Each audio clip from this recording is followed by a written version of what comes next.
Hey guys, this is Roverdude. I want to go ahead and give you guys a quick walkthrough of the Hollow Asteroids mod for KSP. This is a mod that I'm working with WaRi on. WaRi, again, gets credit for the concept, design, all the modeling and artwork. I'm handling right now pretty much the plugin code, configurations, and the Unity work.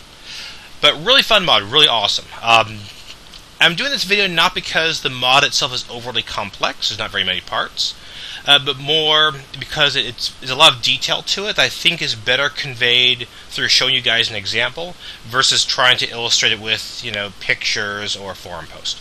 So first, asteroids. Let's go ahead and take a look. So much like Julia Child's, here is one that I prepared earlier. It has all the parts and stuff. We'll kind of run through all these guys here. So conceptually what the mod does is we take an asteroid and we hollow it out. We basically transform its mass into a vaporized rock, and we can do stuff with it. We can take that rock and process it into various resources. We can take that rock and just dump it out into space and use that empty space left behind for storage. Or we can take that vaporized rock and use it to fuel mass driver engines, kind of like a giant ion engine, but using vaporized rock instead of xenon gas. All these pieces are part of the modification. So the first thing we did, we actually did modify the asteroid itself, right? So a few things going on. First thing you'll see here, empty and total space. So because we're going to be converting the asteroid's solid mass into storage space and other things, we store this. We need this data, right? So we have total space 0, empty space 0, because the asteroid is still, it's solid.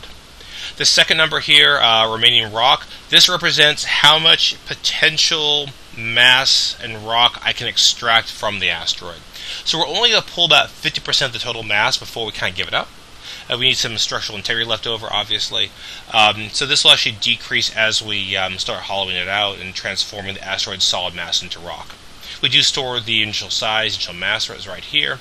And the whole thing here is going to be neutral from a mass standpoint, meaning that if I carve out half of an asteroid's physical mass, I would have that same amount of mass in vaporized rock. So if an asteroid starts off as 120 tons, if I vaporize half of it, I'll have a 60-ton asteroid left over, and I'll have 60 tons of rock. Okay, so it's not going to have any weird physics or mass issues as I vaporize it. These little guys here are for resources. So you'll see here in a little bit, there's a little part that I can attach to it that will do an analysis, and we'll kind of randomize what resources are available, what their density is, extraction rate, stuff like that. In this case, this asteroid can handle both water and ore. There are several available. We have these two right now. And the number here is how much rock will give me 1 unit of that resource. So if I were to take out of these 12,400 rock that I can potentially harvest, as I convert those, I can convert 21 rock into 1 unit of water. And again, these numbers are random. The whole thing is fully extensible, fully configurable. We'll give you some defaults that kind of come with it.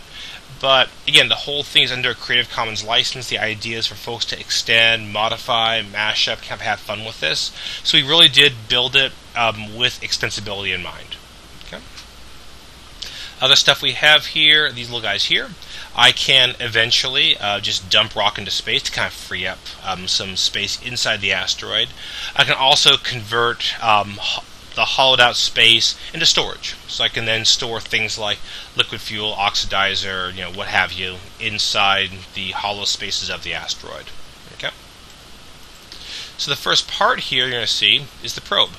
Now all these parts are going to be standard arm claws that can latch onto the asteroid, so you will see the standard arm stuff here. No surprises. And this guy here, all it does when it hits an asteroid and latches onto it, is it will determine the asteroid's makeup and fully randomize it. This is not going to be a required part. So you could, in theory, just go ahead and not use a probe and just harvest an asteroid for resources. No problem, fully supported. Okay? But if you want to harvest them, you will want a probe. Otherwise, your default rate is about 1,000 to 1, so 1,000 rock for 1 resource, which is not really a good deal. But you could get trace elements that way if you wanted to. Or ideally, you analyze it, you get the much better resource harvesting rates that we see here, like the 21 and 36 in the case of water and ore. The next bit here is the jaw. This is pretty sweet. This is the guy that actually uses a high-powered laser to vaporize the asteroid's mass. Let's go ahead and turn this on. So what's happening is it's basically melting up the rock. This rock eventually cools and becomes the vaporized rock inside the asteroid. So if we look over here, I can see a few things happening. I'm slowly gaining more and more rock, very slowly. And I also see here that my empty and total space are changing. So my total space is going up because there is more potential space. Empty is 0 because it's all filled with rock right now. Let's go ahead and slowly zoom this up a little bit. And you'll see some stuff happen here. Let's get a decent number here, then we'll kind of play around with it. Hopefully we're going to have EC here. Get a little bit more. And sadly it's nighttime. And that's probably enough. Okay, so I apologize for the sudden lack of clarity, but you can see the cool lighting effects and lasers and everything else. So right now, this particular asteroid has about 5,000 space available inside of it. None of it can be used because it's all filled with rock right now. But what I could do if I want to free up some space inside the asteroid, so I could vent some of that rock to space. Now let's just do a couple of vents here. There we go. So now I've vented a big chunk of it, but notice this hasn't changed yet. The reason is this is still basically rock storage. I can still store rock inside of here. It hasn't been converted into something more usable. It's still probably pretty nasty and dirty inside there. So I can go ahead and convert this potential space, i.e. all the space left over from the rock. Let's do it real quick. Bam.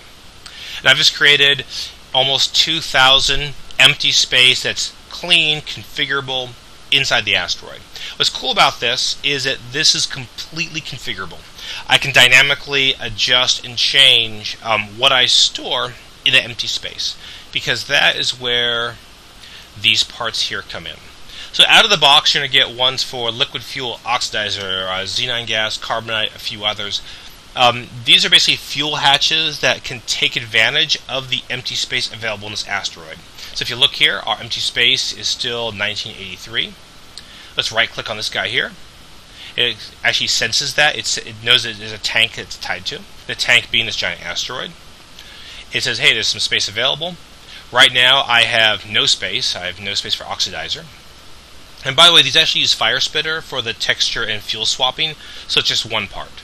Again, Creative Commons, we give you a template. You can go ahead and create your own tanks. Again, go crazy with it. I'm going to go ahead and expand this tank a little bit. And note that it sucked up some of that free space and allocated it towards oxidizer. So I can compress it, I can expand it, make it 500. I can compress it again. So you can dynamically allocate across your tanks how much space allocation you want for certain things. Totally cool. I can dump resources into space if I want to. Similar to the rock, same idea. I just kind of dump stuff. If you want to make space, that's perfectly cool. Yeah, that's about it. Let's go ahead and transfer some resources in there. So here's this guy here. Let's all click on this fuel tank here. And let's go ahead and transfer in some oxidizer. Yeah, let that go there. Good. There we go. Good.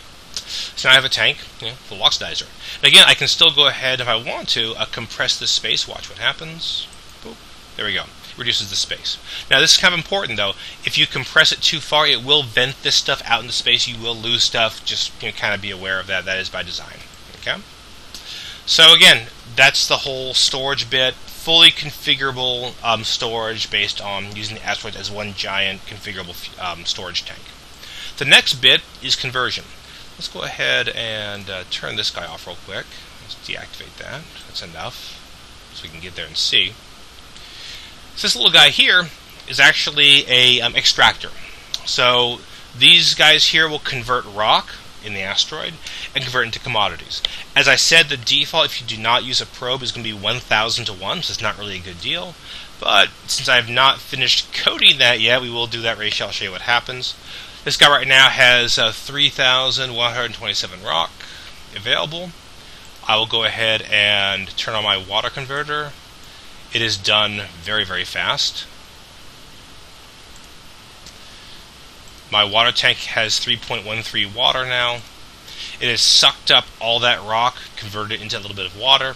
And again, we're still coding some of this stuff, so the whole idea of dynamic conversion rates, which is what the probe does, has not been coded yet. So again, this is normal behavior for now. And I can now go ahead and convert the space. Now I have a very large amount of space I can see over here. So I can store a lot of oxidizer, right? So again, pretty cool stuff.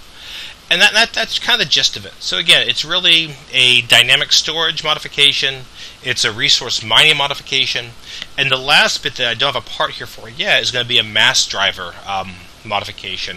Or basically it's the same vaporized rock that you see. Let's go ahead and start harvesting some more here.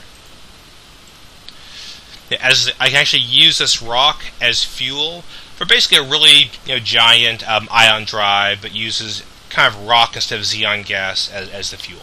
That piece may not make it for initial release. I'm trying to kind of sneak it in though, but that'll kind of round out all the pieces of this modification.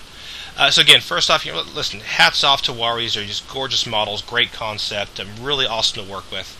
Again, thank you folks for kind of supporting me, all my modifications, really appreciate it. Hope you've enjoyed this, hope it helps you guys out, and fly safe. Thanks a lot.